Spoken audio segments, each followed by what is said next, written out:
अकाल, नमस्कार आदाब। दैनिक उजाला में आपका स्वागत है और आज हम बात करेंगे महाभारत के योद्धा अभिमन्यु की। अभिमन्यु महाभारत के नायक अर्जुन और सुभद्रा, जो बलराम व कृष्ण की बहन थी, के पुत्र थे।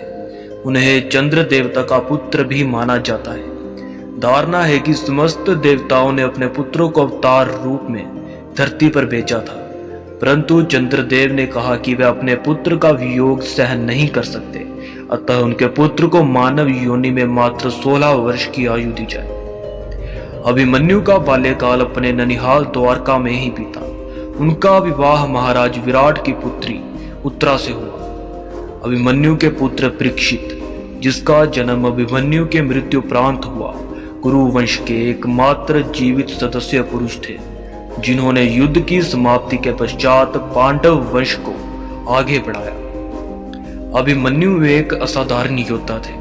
उन्होंने कौरव पक्ष की व्यूह रचना, जिसे चक्रव्यूह कहा जाता था, के 7 में से 6 द्वार भेद दिए थे। कथानुसार अभिमन्यु ने अपनी माता की कोख में रहते ही अर्जुन के मुख से चक्रव्यूह भेदन का रहस्य जान लिया था, पर सुभद्रा के बीच में ही निद्रा मग्न होने से वह व्यूह से बाहर आने की विधि नहीं सुन पाए थे।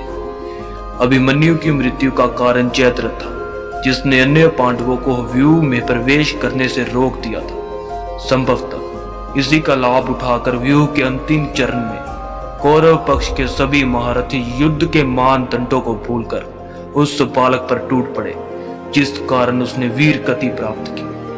अभिमन्यु की मृत्यु का प्रतिशोध लेने के लिए अर्जुन ने जयद्रथ के वध की शपथ ली थी। हिंदू धर्म के महाकाव्य महाभारत में जयद्रथ सिंधु प्रवेश का राजा था। इनका विवाह कौरवों की एकमात्र बहन दुशला से हुआ था। जयद्रथ सिंधु नरेश वृद्धक्षत्र के पुत्र थे। वृद्धक्षत्र के यहाँ जयद्रथ का जन्म काफी समय बाद हुआ था और उनके साथ ही यह वरदान प्राप्त हुआ कि जयद्रथ का वध कोई सामान्य व्यक्ति नहीं कर पाएगा।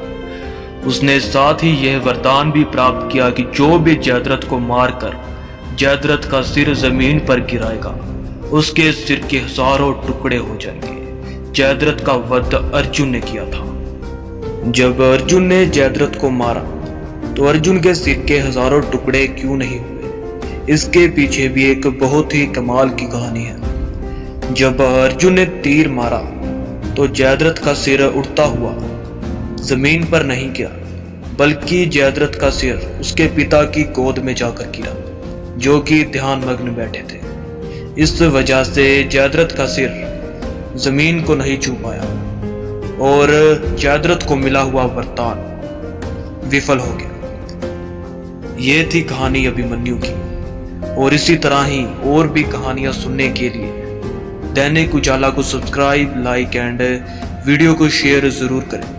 धन्यवाद।